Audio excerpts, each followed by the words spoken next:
Hi friends, আমি Sayanti the kitchen ওয়ার্ল্ডে সকলকে স্বাগত জানাই। আজকে বানাবো ঝরঝরে বাসন্তী পোলাওয়ের একটা সহজ রেসিপি। প্রথমেই আমি একটা কাঁচের বাটির মধ্যে 1.5 বাটি চাল নিয়ে নিয়েছি। এই বাটির মাপ করে আমি চালটা নিয়েছি, যাতে করে পরবর্তী সময় এই বাটির মাপটা করে আমি জলটা মাপতে পারি। তারপর চালটা খুব ভালো করে ধুয়ে রেখে এরকম একটা বড় ছাঁকনির মধ্যে আমি জল ঝরানোর জন্য রেখে দেবো। খুব ভালো করে জলটা ঝরে গেছে, চালটা খুব ঝরঝরে হয়ে গেছে। দেখুন, চালটা একদম জল ঝরে গিয়ে ঝরঝরে হয়ে গেছে। এরপরে আমি একটা স্টিলের থালার মধ্যে চালটাকে খুব ভালো করে বিছিয়ে নিয়ে হলুদ গুঁড়ো, আদা রসুন বাটা এবং ঘি দিয়ে এবং শাহি গরম মশলার গুঁড়ো দিয়ে মাখিয়ে রেখে দেবো 1 ঘন্টার জন্য। যেহেতু আমরা বাসন্তী পোলাওয়ের নাম দিয়েছি, সেহেতু আমরা এখানে হলুদটা ইউজ করি। এছাড়াও দুধের মধ্যে স্যাফরন মিশিয়েও বাসন্তী পোলাওয়ের কালার আনা যায়, যেটা অন্যরকম একদম সম্পূর্ণ রেসিপি। এটা আমি অন্য আরেকদিন আপনাদেরকে দেখাবো। খুব ভালো করে মাখিয়ে নিতে হবে গোবিন্দভোগ চালটা।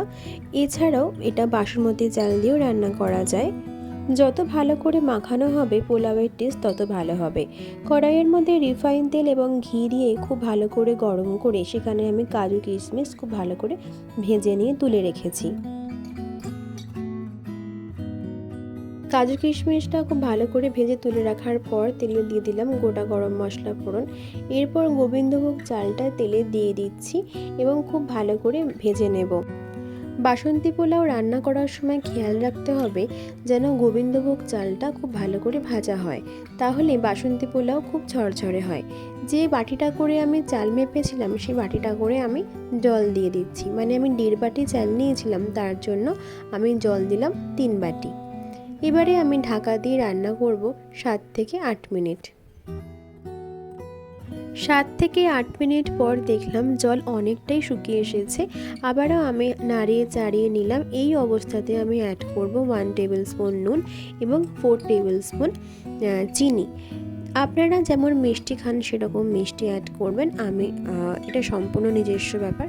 এবার আমি আবারও খুব ভালো করে নাড়িয়ে চাড়িয়ে ঢাকা দিয়ে দিলাম 5 মিনিটের জন্য। 5 মিনিট পর আমি ঢাকা খুলে দেখলাম জল একদমই শুকিয়ে গেছে, মোটামুটি তৈরি হয়ে এসেছে।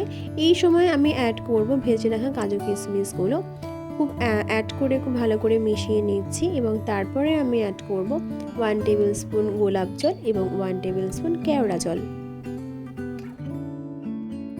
সব কিছু একসাথে মিশিয়ে নেওয়ার পরে আমি ঢাকা দিয়ে স্ট্যান্ডিং পয়েন্টে রাখবো একদম লো আছে 5 মিনিটের জন্য। তৈরি হয়ে গেল ঝরঝরে বাসন্তী পোলাও। কেমন লাগলো আমার এই রেসিপিটি অবশ্যই কিন্তু কমেন্ট বক্সে জানাবেন।